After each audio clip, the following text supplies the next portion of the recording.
नमस्कार, बहुत स्वागत है आपका। आप देख रहे लीगल हेल्पलाइन। मैं हूं आपके साथ नेहा दुबे। एपीएन के लोकप्रिय कानूनी प्रोग्राम लीगल हेल्पलाइन में आप सभी का एक बार फिर से स्वागत है। इसमें हमारे कानूनी विशेषज्ञ रोजमर्रा की जिंदगी की समस्याओं से जुड़े कानूनी मसलों पर आपकी शंकाओं का समाधान करते हैं। आप भी इस प्रोग्राम से जुड़ सकते हैं और फोन करके कानूनी राय ले सकते हैं। आज हम आपको वकीलों के हित से जुड़े हुए कानून के बारे में बताएंगे और विस्तार से जानकारी देने के लिए हमारे साथ अधिवक्ता और कानून के विशेष जानकार ऋषिपाल सिंह जी जुड़ गए हैं। बहुत बहुत स्वागत है सर आपका।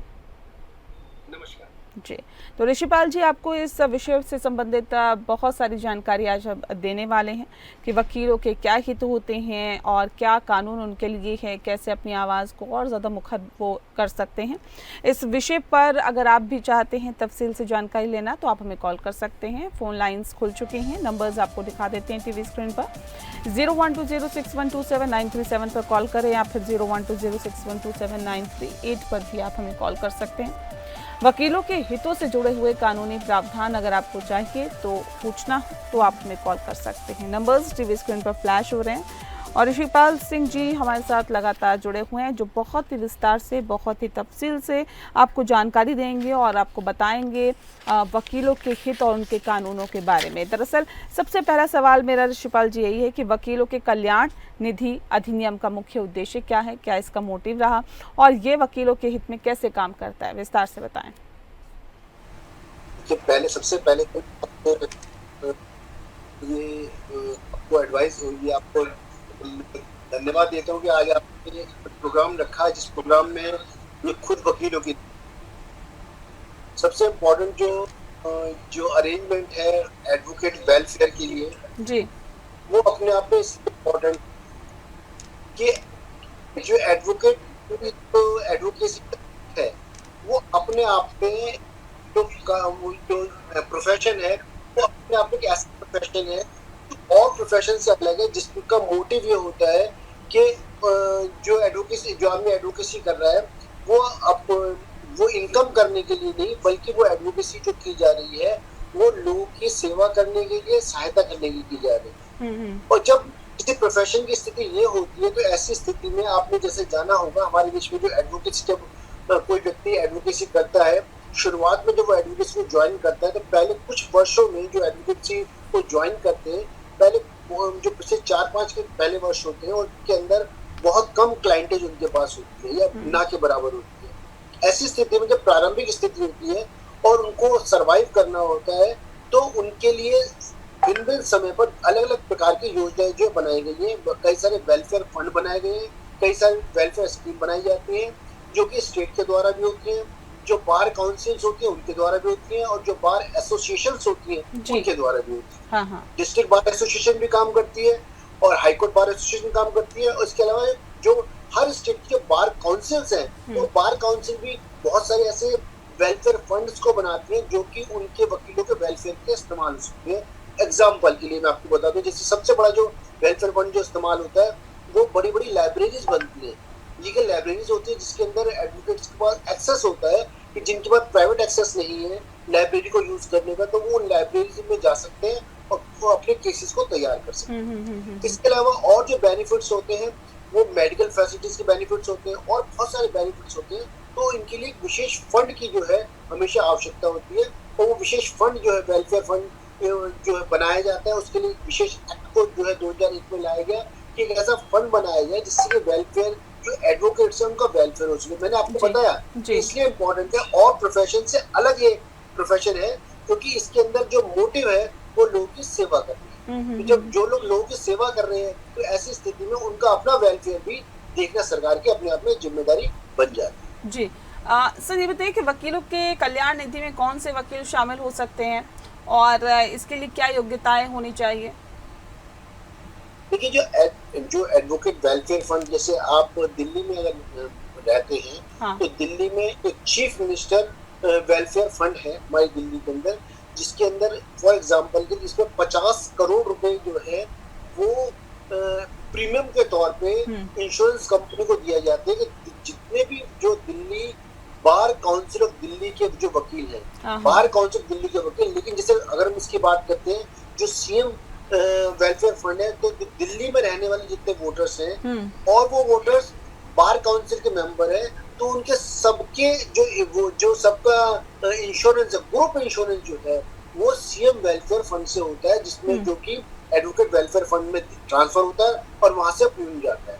और उस प्रीमियम के अंदर ना केवल वो वकील शामिल होते हैं जिनको जो लोग उसमें मेंबर हैं, बल्कि उनके परिवार, उनके जो दो डिपेंडेंट होते हैं, वो भी उसके अंदर उस इंश्योरेंस के अंदर वो लोग उसके बेनिफिशियर्स होते हैं, वो उनकी सुविधा को उठा सकते हैं। इसके अलावा जो एडवोकेट, लेकिन ये जो एडवोकेट जो आपने सवाल जो किया कौन कौन से वकील शामिल होते हैं, तो जैसे मैंने आपको बताया कि जो वेलफेयर की स्कीम्स होती हैं वो स्टेट वाइज स्टेट डिफर होती है। कहने का मतलब है, अगर जो दिल्ली जो राज्य है, दिल्ली जो केंद्र प्रदेश है, वह हो सकता है कुछ स्कीम और हो, राजस्थान में कुछ और हो, उत्तर प्रदेश में कुछ और हो।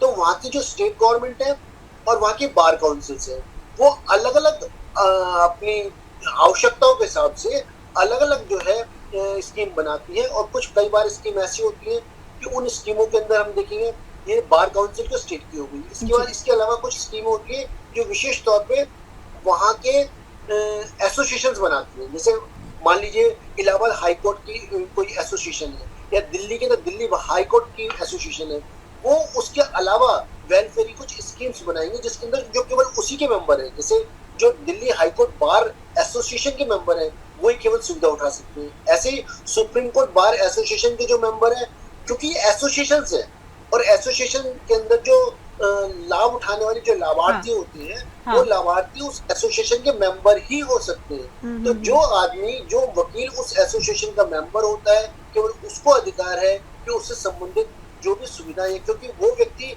जो सुविधा लेता है वो निश्चित रूप से जो सब्सक्रिप्शन होता है, जो अमाउंट होता है, वो भी हर महीने वो पे करता है। तो उसी अमाउंट से फंड बनता है और उस फंड बनने पर जो उसके मेंबर हैं उनको सुविधा लेने का अधिकार होता है, और जो उसके मेंबर नहीं होते वो उनको सुविधा लेने का अधिकार नहीं होता जब तक कि वहाँ की एग्जीक्यूटिव बॉडी को विशेष आदेश करके पारित ना करते। फॉर एग्जाम्पल के बताऊंगा, कोरोना के अंदर जो एसोसिएशन थी उन्होंने इसको एक्सटेंड किया, जो उनके मेंबर नहीं थे उनको भी उन्होंने काफी सारी सुविधाएं दी थी। जी ठीक है। कल्याण निधि के लिए धन कहाँ से आता है और इसका प्रबंधन कैसे किया जाता है? जी देखिए, कल्याण निधि से धन जो होता है, एक तो जैसे जो हमारी एसोसिएशंस होती हैं, जैसे सबसे पहले तो हमारी बार काउंसिल्स होती हैं, जो स्टेट बार काउंसिल्स होती हैं, जब वो एनरोलमेंट करती हैं, तो एनरोलमेंट करते वक्त उनको इस समय करीब 14-15 हजार रुपए एक एनरोलमेंट के ऊपर उनको फीस वो चार्ज करते हैं, वो उनके पास फंड आता है। इसके अलावा समय समय पर वो जो कुछ जो हमारे जो चार्जेस होते हैं मेंबर्स के ऊपर वो लगाते हैं, वो उनके ऊपर आता है, तो फंड उनके पास जनरेट हो जाता है। इसके अलावा जो बार एसोसिएशंस होती हैं वो मेंबरशिप का जो है हर महीने मेंबरशिप चार्ज जो है अपने मेंबर से करती है। तो जो बार एसोसिएशन है और बार काउंसिल जो अपने मेंबर से चार्ज करती हैं, तो एक फंड तो उनके द्वारा तैयार होता है। इसके अलावा जो बार एसोसिएशन और बार काउंसिल जो होती है, जब वो किसी और सोर्स से फंड को इकट्ठा करते हैं, फॉर एग्जाम्पल जैसे मैंने आपको एग्जाम्पल दिया, जो सीएम दिल्ली के अंदर chief minister advocate welfare fund है, उसके अंदर चीफ मिनिस्टर जो है वो अपने फंड से 50 करोड़ रुपए जो है उसको ट्रांसफर करते हैं। तो ऐसे बार कई बार ये होता है कि वो बाह्य सोर्स से भी जो है फंड को ट्रांसफर करते हैं। आपने पिछले कुछ समय पहले आपने न्यूज सुनी होगी कि श्री कपिल सिब्बल जी ने जो है करीब 50 करोड़ रुपए जो है एडवोकेट वेलफेयर के लिए जो काफी सारे उद्योगपति है उनसे इकट्ठे किए। तो इस तरह से बाह्य सोर्स से भी जो है इस फंड को इकट्ठा किया जाता है, और वो पैसा उस फंड में आने के बाद फिर उस पैसे को जो एग्जीक्यूटिव कमेटी होती है वो कमेटी उस पैसे को अपनी आवश्यकता के अनुसार खर्च करे। जी ठीक है। सर ये बताइए कि वकीलों के कल्याण निधि अधिनियम के तहत वकीलों के लिए कौन से कल्याणकारी कार्यक्रम और सुविधाएं प्रदान की जाती है? देखिए, जो फंड जब एसोसिएशन या किसी भी काउंसिल के पास आता है, तो फंड आने के बाद उस एसोसिएशन या काउंसिल की जो एग्जीक्यूटिव कमेटी होती है उनकी सबसे बड़ी जिम्मेदारी हो जाती है कि वो एडवोकेट के वेलफेयर के लिए वो काम करे।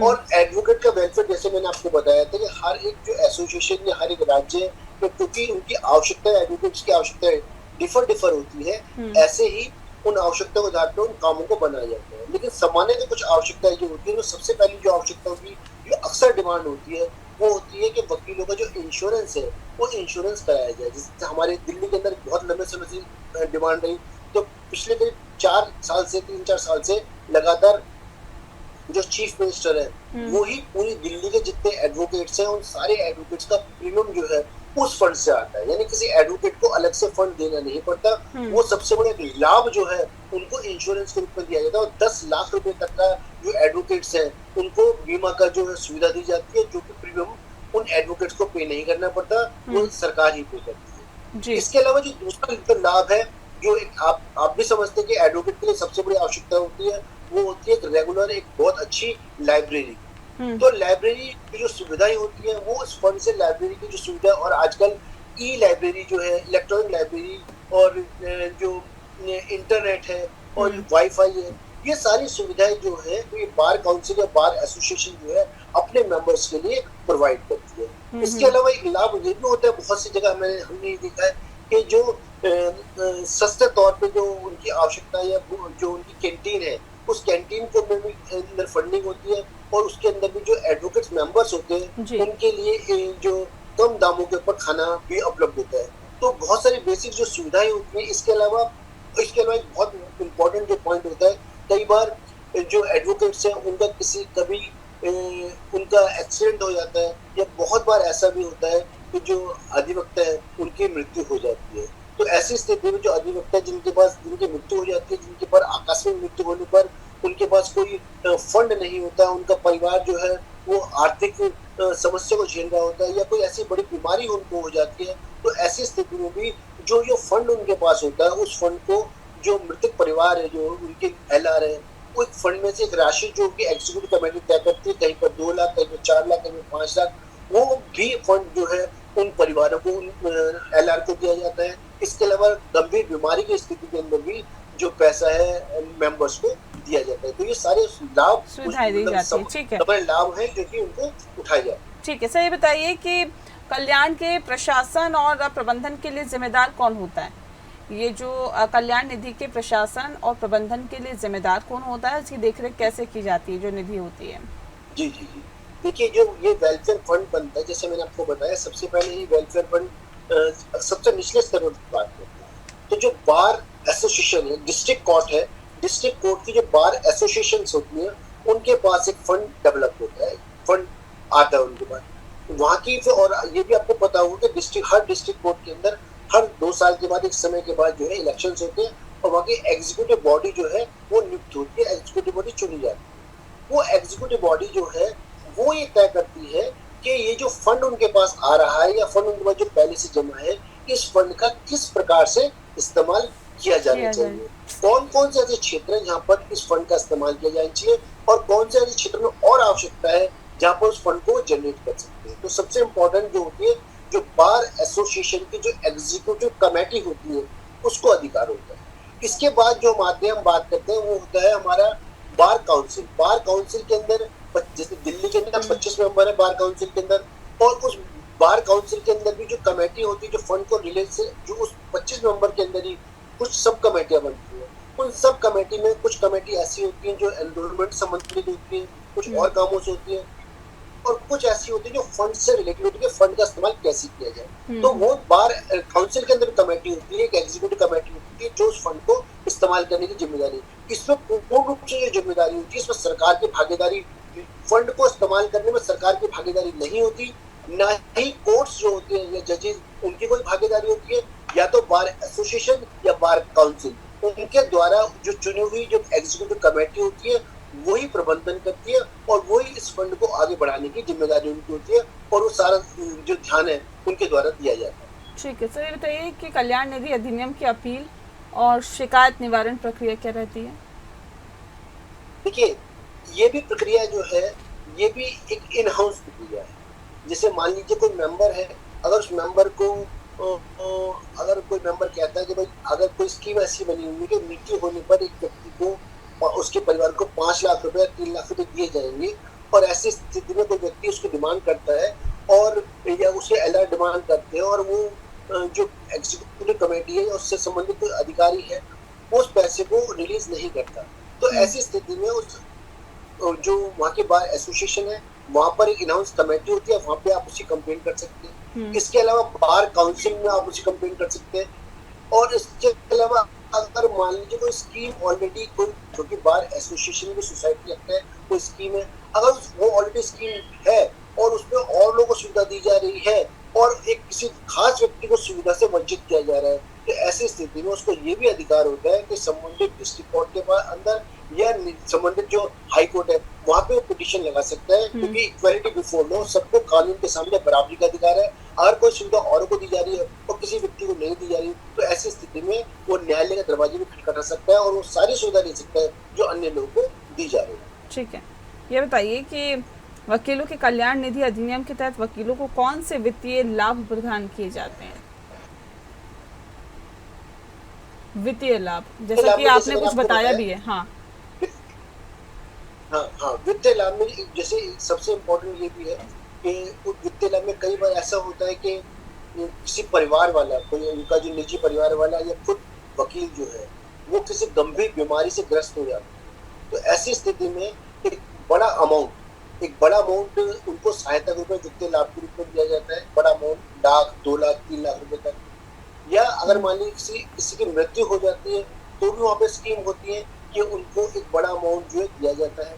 इसके अलावा बहुत कम जगह ऐसा भी देखा गया है कि जिसके अंदर एसोसिएशन ने ऐसा प्रावधान कर रखा है कि किसी मेंबर्स को अगर कोई उसकी वित्त की आवश्यकता हो, किसी शादी के लिए, अपने बच्चे की शादी के लिए या किसी और चीज के लिए, तो वहाँ पे कोऑपरेटिव तरीके से ये कुछ सहायता की जा सकती है। लेकिन मुख्य जो लाभ होता है, मुख्य लाभ ऐसी स्थिति में तभी होता है जब मान लो कोई गंभीर बीमारी से ग्रस्त होता है या किसी की मृत्यु हो जाती है, तो ऐसी स्थिति में एक बड़ा अमाउंट जो है वित्तीय लाभ के रूप में उस परिवार को या उस व्यक्ति को दिया जाए। ठीक है, ऋषिपाल जी ने बहुत ही विस्तार से हमारे दर्शकों को जानकारी दी।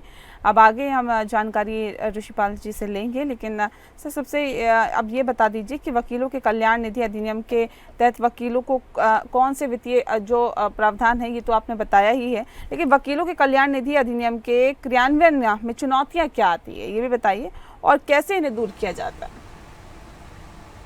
देखिए, जैसा मैं आपको पहले ही बताया था, जैसे फॉर एग्जांपल दिल्ली के अंदर जो वकीलों की जो इंश्योरेंस से रिलेटेड स्कीम है, उसका फंड जो है वो मुख्यमंत्री कोष से आता है जी। और ये पिछले 4 साल से आ रहा है और जो केजरीवाल सरकार ने इस स्कीम को चालू किया है। अब ये ऐसा कोई कानून नहीं है कि उस फंड के ऊपर अगर जो वर्तमान सरकार है वो इस साल या अगले 2 सालों के बाद अगर मान लीजिए रोक लगा देती है, तो ऐसा कोई कानूनी प्रावधान नहीं है कि सरकार को इस बात पर कानूनी रूप से जोर दिया जाए कि वो इस प्रावधान को चालू रखे या इस क्रियान्वयन को, जो उसका क्रियान्वयन है उस फंड का लगातार क्रियान्वयन होता रहे। तो ऐसी स्थिति में ये चुनौती सबसे बड़ी तो ये आती है कि वो जो फंड है, वो फंड उनके जो वेलफेयर फंड है वो उनके पास से कैसे आए। तो उनमें सारी जिम्मेदारी जो अक्सर बार एसोसिएशन या बार काउंसिल के जो मेंबर्स हैं उन पर ही होती है कि इनका क्रियान्वयन कैसे हो और ये फंड इकट्ठा कैसे हो। किसी भी स्थिति में अगर सरकार उस फंड को या तो मेंबर्स को लगता है तो फंड जो है जो इनसफिशिएंट है या फंड किसी वजह से नहीं आ पा रहा है, तो उनको जो संबंधित सरकारें हैं उनके पास जाकर ही रिक्वेस्ट करके उस फंड को रिलीज कराना पड़ता है। वो रिलीज कराना अपने आप में एक बहुत बड़ी चुनौती होती है। उसके अलावा जो और बहुत सारी सुविधाएं देने के लिए कई बार कोर्ट्स के अंदर जो और बहुत सारी सुविधाएं होती है, जैसे मैंने एग्जांपल बताया आपको, लाइब्रेरी है या और सुविधाएं हैं, उनके लिए फंड नहीं होता। तो ऐसी स्थिति में जो बाहर से फंड को अरेंज करना पड़ता है। तो ये सारी जो चुनौतियां हैं, ये चुनौतियां क्योंकि हमारा जो लीगल सिस्टम है, उस लीगल सिस्टम में एडवोकेट्स के लिए कोई ऐसा बहुत बड़ा फंड या ऐसा कोई प्रावधान नहीं है। हाँ। कि एडवोकेट अगर मान लीजिए कोई प्रॉब्लम आ जाती है या कोई समस्या आ जाती है, उसके लिए सरकार कुछ करेगी, वो विशेष रूप से बार एसोसिएशन या काउंसिल को ही करना पड़ता है या उन प्रावधानों को उनको ध्यान रखना पड़ता है। तो ये उनका क्रियान्वयन करना, उस फंड को लेना, ना केवल लेना या उस फंड को बराबर बनाए रखना। दिल्ली के अंदर भी हर वर्ष जो है ये फंड आ जाए, इसके लिए हमेशा बार काउंसिल, बार एसोसिएशन एक तरह जोर लगाती है कि फंड आ जाए और ये कहती है हाँ चलो इस साल तो फंड आ गया। तो ये जरूरी नहीं है कि फंड जो इस साल आ रहा है वो अगर लगातार आता रहे। तो अपने आप में चुनौतियां हैं उस फंड की, ये चुनौती हमेशा बनी रहती है, इसके लिए बार एसोसिएशन और काउंसिल लगातार काम कर रही है। ठीक है सर, एक आखिरी सवाल आपसे कि कल्याण निधि अधिनियम के महत्व और इसकी उपयोगिता को कैसे बढ़ाया जा सकता है? कहाँ आपको लगता है कि गुंजाइश है, उसको सुधार की ज़रूरत है? कि हम सब जानते हैं कि जो एडवोकेट्स अपनी प्राइमरी स्थिति में होते हैं, जो अपनी अपनी जो प्रोफेशन को चालू करते हैं, तो अगली पहले 4-5 साल जो होते हैं, वो उनके लिए बहुत ही मुश्किल समय होता है। और आपने कई बार सुना होगा, माननीय सुप्रीम कोर्ट ने भी बार काउंसिल को, बार काउंसिल ऑफ इंडिया को, बार काउंसिल ऑफ स्टेट्स को कई बार कहा है, जो इंटर्नशिप होते हैं, जो नए एडवोकेट्स होते हैं, उनको कुछ स्टाइफंड दिया जाए, 5,000 रुपए, 6,000 रुपए, 10,000 रुपए, इतना स्टाइफंड दिया जाए जिससे कि वो, हालांकि 5,000 रुपए से एक एडवोकेट दिल्ली जैसे शहर में अपना खर्चा नहीं चला सकता, बिल्कुल, लेकिन बिल्कुल। फिर भी ये कुछ ऐसा फंड हो सकता है जो उसके आने जाने खर्चों को पूरा कर सकता है। तो ये ऐसे फंड है जिनको अगर उनको नए एडवोकेट्स को दिया जाए, तो वो निश्चित रूप से वो प्रोफेशन में अपने आप को बहुत अच्छे से उनका हाँ, विकास हो सकता है। और आने वाले टाइम में बहुत सारे ऐसे जो प्रतिभावान एडवोकेट होते हैं, क्योंकि पैसे की कमी की वजह से या और प्रभाव की वजह से इस हाँ, प्रोफेशन छोड़ के और नौकरी में चले जाते हैं। तो ऐसी हाँ। स्थिति में उनको अच्छे विकास के लिए इस हुँ। प्रबंधन को करना बहुत जरूरी है। ठीक है, बहुत शुक्रिया आपका ऋषिपाल जी, आपने बहुत ही विस्तार से हमारे दर्शकों को जानकारी दी, इसके लिए आपका बहुत-बहुत शुक्रिया। लीगल हेल्पलाइन में फ़िलहाल के लिए इतना ही, मुझे दीजिए इजाज़त, नमस्कार।